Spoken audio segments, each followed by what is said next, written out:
Hey friends, it's Mr. Affordable Housing and we're back for another episode of Ask Mr. Affordable Housing.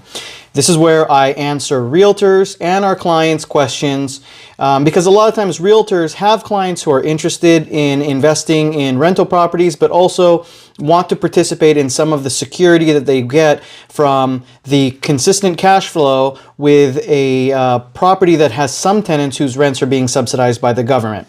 And throughout 2020, all the way through the pandemic, all of our clients lost a lot of rental income because, quite frankly, the government said to the renters, you don't have to pay your landlord. But those who were on a rental subsidy because they were affordable, the affordable population, thus we implemented the subsidized housing model. So these clients of ours had a portion of their portfolio that was secured. So the question I have today is, what is your risk tolerance concerning affordable housing projects?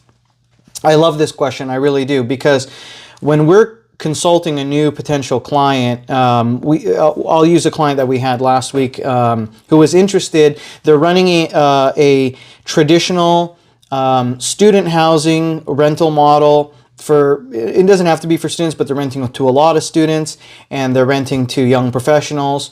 They're struggling a little bit with that population. Some are just not paying rent and they just have a lot of attrition, especially with the student population because they move out every quarter, and just keeping up with the occupancy. And I love this question because, quite frankly, when we encounter a investor, property owner who is interested in diversifying their portfolio and enjoying a little bit of the security and the secured rents with those tenants who are subsidized, I always tell them that I ask them a couple questions. And number one, I ask if they've ever done this before. What is their exposure and experience level to working with the affordable or formerly homeless population? And how are they going to manage this project? And I mean the day-to-day, like who's going to be collecting the rents from them? Who's going to be taking the tenant need calls, handling the work orders, maintenance, all that good stuff. And I kind of want to feel what their wherewithal is and their knowledge of that population.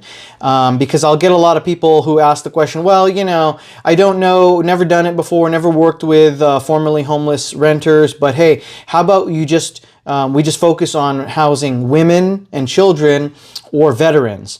Because in their mind, there's a little bit of a preconceived notion that women who are coming out of homelessness, their trauma might not be as impactful and their behavior might not be as intense as a man. I don't know where they come up with that.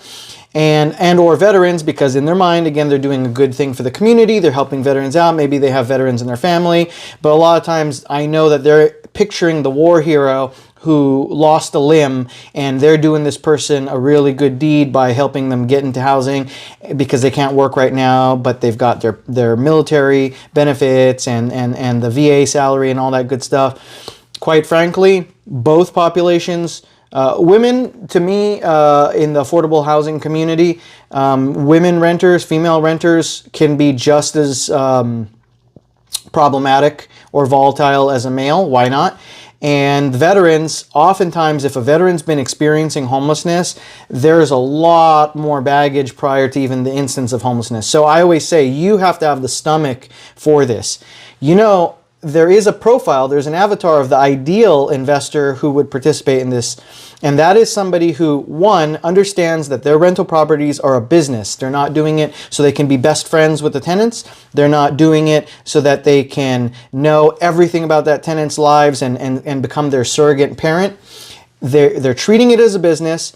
The design of any rental property is number two, to cash flow. That's the whole point.